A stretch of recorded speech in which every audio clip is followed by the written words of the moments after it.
This episode is brought to you by the Thrive Tribe. Check it out at chasingbrighter.com/Thrive Tribe.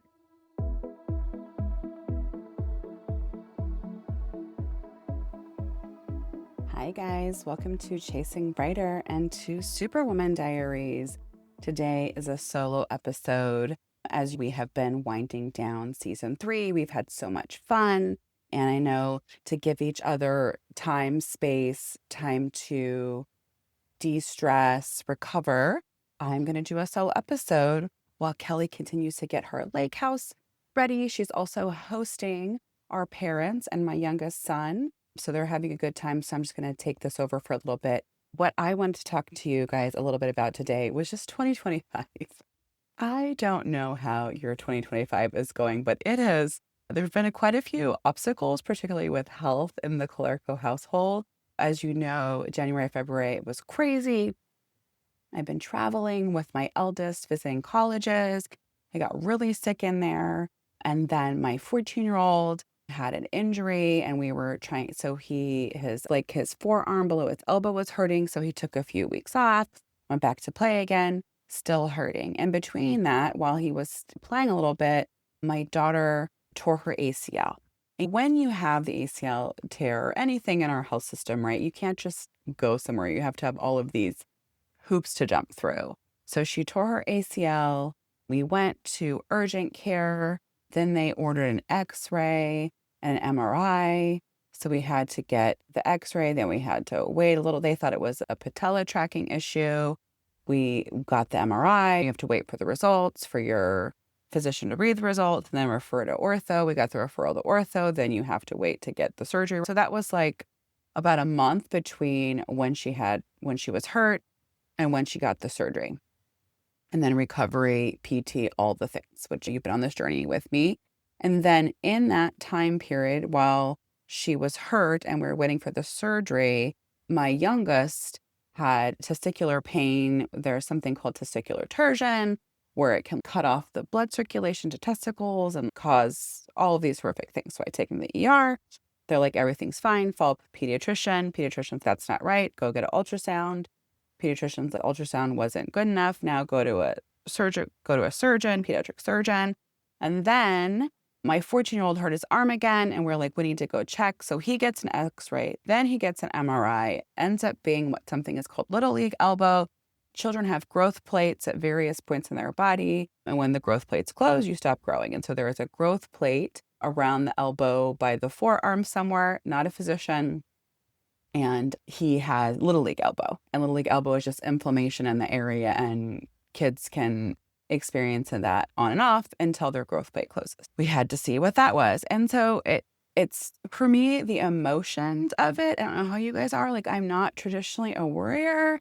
But it's like when your youngest is referred to a surgeon, right? And you're just like, what the hell? Like, a surgeon, this is serious stuff.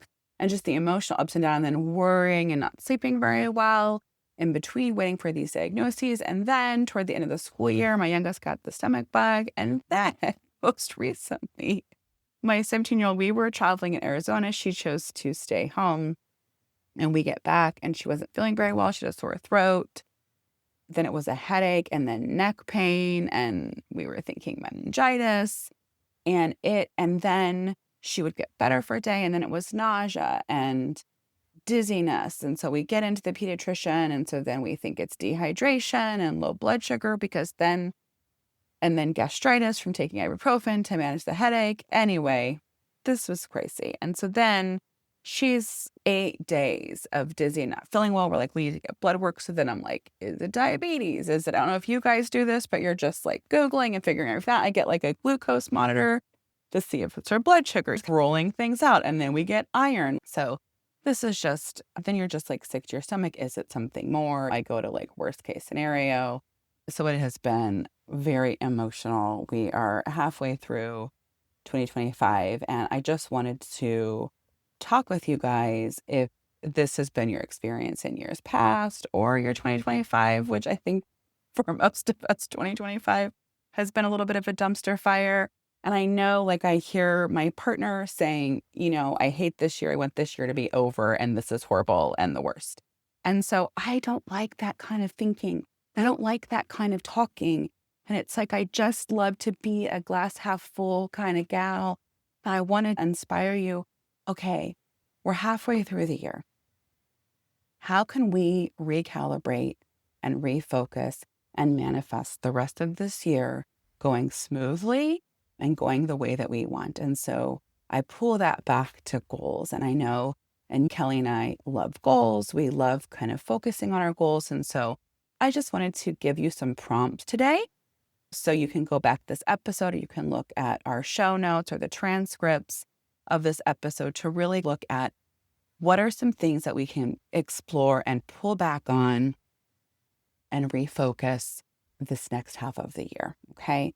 So, one of the things I love to think about just in general are, what are your core values? And I know this is like such a big question and it overwhelms my clients when I ask these questions, but just really thinking about, what are my values? And we can look at, where do I spend my time? How do I spend my money? Does that reflect my values? For myself, family is huge. What does that mean? It means it's very important for me to spend quality time with my family, of origin, and my chosen family. We love to have dinners at our house, invite my parents over, go to my parents, make sure that we spend quality time together.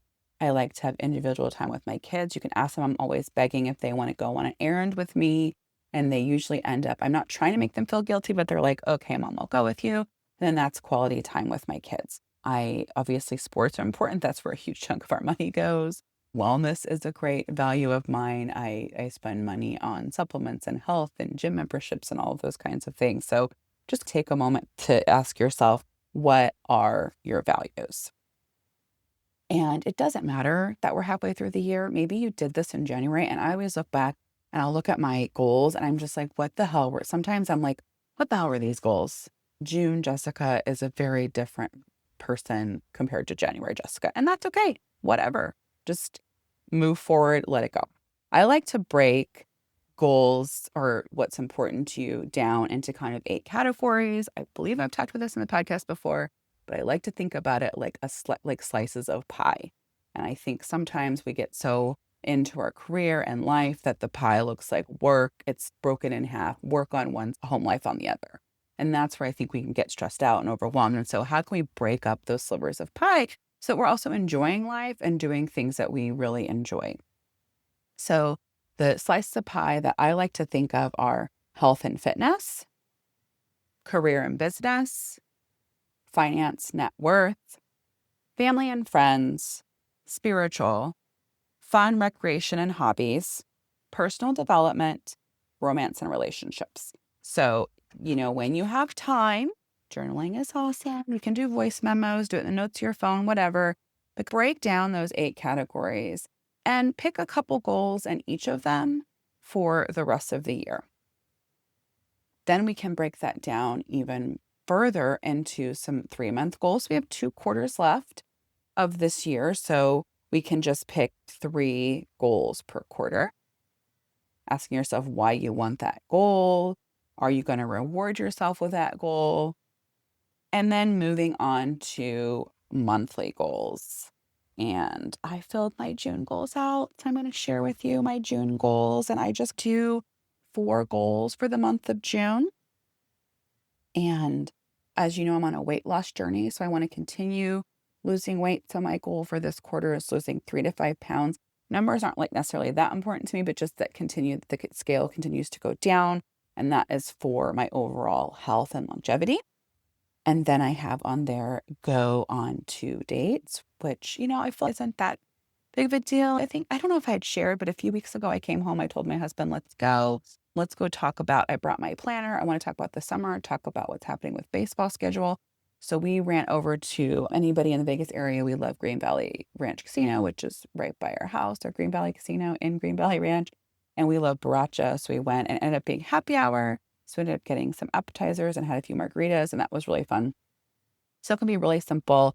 And if you have kids that you can just leave at home, that was great to just run over to a happy hour. You can go for a walk, anything like that. I would consider a date. Any time away from littles would be great.